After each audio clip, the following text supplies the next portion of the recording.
Welcome to C programming tutorials.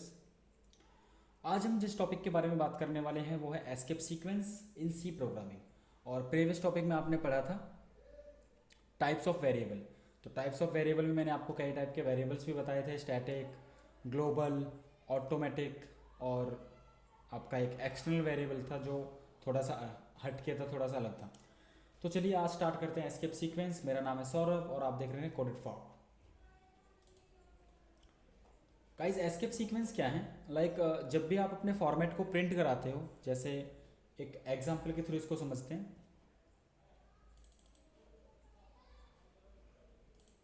एक simple सा programme बनाते हैं इसके लिए पहले।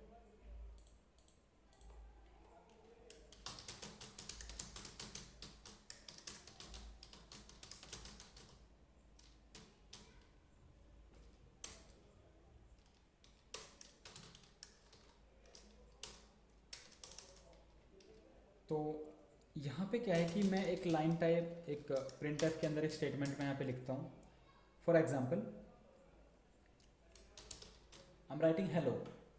तो मैंने यहाँ पे स्टेटमेंट में जो है हेलो प्रिंट कराना है।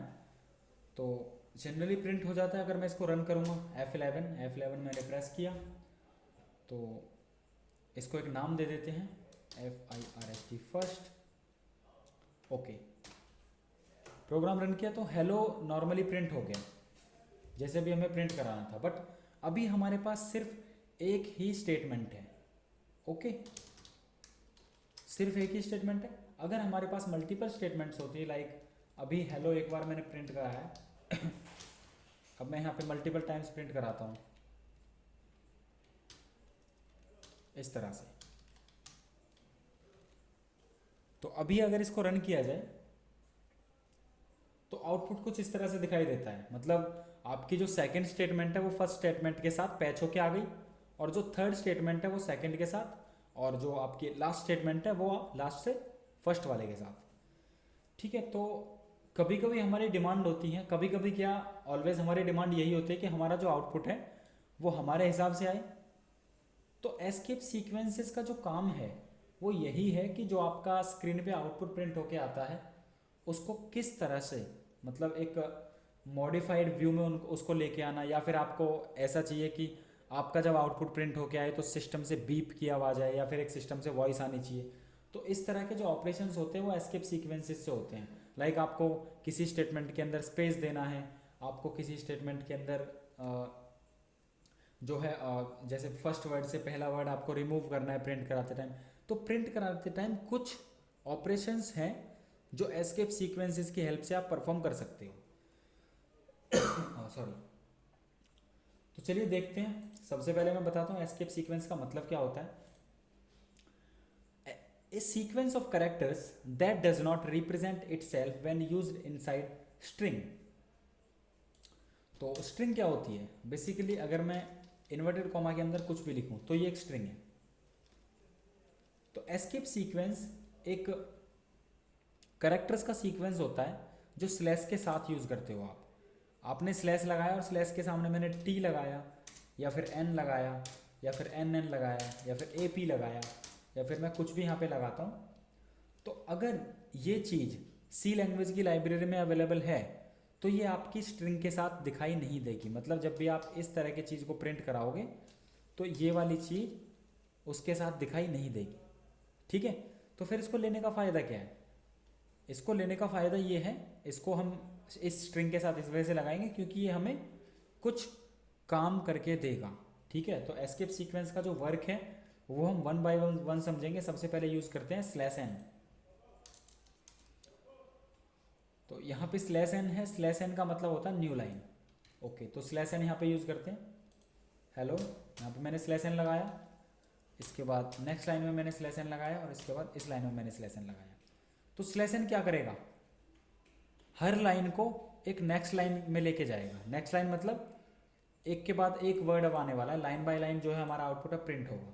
ठीक है, तो अभी मैं बाकी का डिलीट कर देता हूँ और सिर्फ एक ही स्टेटमेंट में यहाँ पे लेता हूँ, F11। तो अभी मेरा जो हेलो है, जो मेरी फर्स्ट स्टेटमेंट है, वो सेकंड स्टेटमेंट के ऊपर है। और अगर मैं स्लैश एन यहाँ से हटा देता हूँ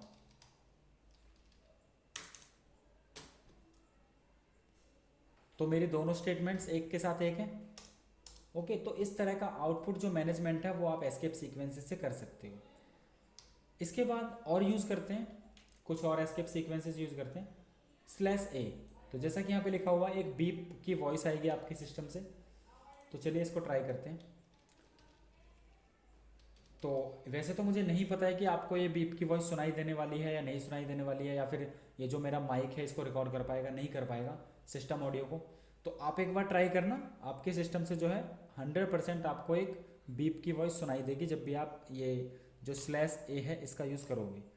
तो मैंने एक बार यूज़ किया तो एक ही बार बीप की आवाज़ आनी है इसमें से। तो F11, बिल्कुल अभी मैंने प्रोग्राम रन किया है तो एक बीप की वॉइस सिस्टम से आई है, तो वो मैंने सुनी है। बाकी अगर मैं देखता हूँ रिकॉर्डिंग में अगर रिकॉर्ड हुई है या नहीं हुई है वो चीज़ मैं बाद में चेक करूँगा, ठीक है। अगर रिकॉर्ड नहीं हुई होगी तो आप एक बार ट्राई करके देखना, आपके सिस्टम से एक वॉइस आपको सुनाई देगी। ओके, तो ये था ए के बारे में, एक बीप की वॉइस आपको सुनाई देगी अगर आप ए यूज़ करते हो। इसके बाद यूज़ करते हैं स्लैश टी। तो अगर मैं स्लैश टी यूज़ करता हूँ तो जो आपका स्लैश एन था उससे लाइन बाय लाइन हमारा आउटपुट आया था, स्लैश टी से एक टैब का स्पेस मिलेगा इस तरह से। ये रहा, इतना स्पेस आपको स्लैश टी से मिलने वाला है अगर आप slash T escape sequence use करते हो। ओके गाइस, तो आप कई बार इन्हें यूज़ करते हो, slash T, slash N, slash A, आप इन्हें अपने प्रोग्राम्स में यूज़ भी करते हो, बट आपको इनके बारे में पता नहीं होता कि इनको बोला क्या जाता है और इनका एक्चुअल यूज़ क्या है और कहाँ कहाँ इनको यूज़ कर सकते हैं, ठीक है। तो ये ज़रूरी होता है कि आप अपने प्रोग्राम के अंदर जितने भी एलिमेंट्स और जितने भी कंटेंट इम्प्लीमेंट करते हो उन सबको आइडेंटिफाई आप कर सको किसी ना किसी नाम से। तो हर चीज़ का कोई ना कोई नाम होता है प्रोग्रामिंग के अंदर, किसी ना किसी नाम से उसको आइडेंटिफाई करते हैं। ओके, तो इनको हम आइडेंटिफाई करते हैं एस्केप सीक्वेंस के नाम से। इसके बाद स्लैश आर यूज़ करते हैं। इसके बाद आप सारे के सारे खुद ट्राई कर सकते हो। तो स्लैश आर जो हम यूज़ कर रहे हैं यहीं पे यूज़ करते हैं स्लैश आर। अब अगर मैं स्लैश आर यूज़ करता हूँ तो जो पहली स्टेटमेंट है, मतलब लाइन नंबर 5 पे जो आप स्टेटमेंट देख रहे हो, ये रिमूव हो जाएगी और अगली स्टेटमेंट प्रिंट होगी। ओके, F11, तो जो सेकंड वाली जो स्टेटमेंट थी मेरी वो रिमूव हो गई। तो एक काम करते हैं, ऊपर वाले को जो है यहाँ पे कुछ और लिख देते हैं, लाइक मैंने अपना नाम लिखा, इसके बाद F11।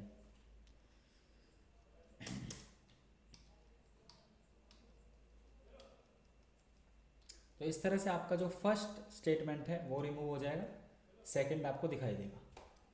नेक्स्ट, ये दोनों चीज़ें मैं करा देता हूँ क्योंकि ये थोड़ी सी इंपॉर्टेंट है। कभी कभी आप अपने हिसाब से जब आउटपुट प्रिंट कराते हो तो वो प्रिंट नहीं होता। ऐसा मान के चलते हैं कि आपको जो है आउटपुट वो कुछ इस तरह से प्रिंट कराना है। जैसे अभी मैं ये लिखता हूँ तो इस तरह से आपको एक आउटपुट प्रिंट कराना है कंसोल स्क्रीन पे, और एक आउटपुट इस तरह से। ओके, तो दोनों को किस तरह से प्रिंट कराते हैं देखो। अगर आप नॉर्मली प्रिंट कराओगे तो आपको एरर मिलने वाली है। तो मैंने नॉर्मली यहाँ पे सौरभ लिखा है। अब अगर मैं इस तरह से लिखूंगा तो इन्वर्टेड कॉमास में तो नहीं आने वाला है, क्योंकि ये इन्वर्टेड कॉमास तो हमें दिखाई नहीं देती। तो अभी हमें इन्वर्टेड कॉमास दिखाई नहीं दी, बट अगर मैं यहाँ पे दोबारा से इन्वर्टेड कॉमास लगाता हूँ इस तरह से तो फिर ये एरर देगा। अब एरर आएगी तो ब्रैकेट्स वाली एरर आ रही है, तो हमें क्या करना पड़ेगा, इसको भी स्लैश के अंदर लेना पड़ेगा इस तरह से,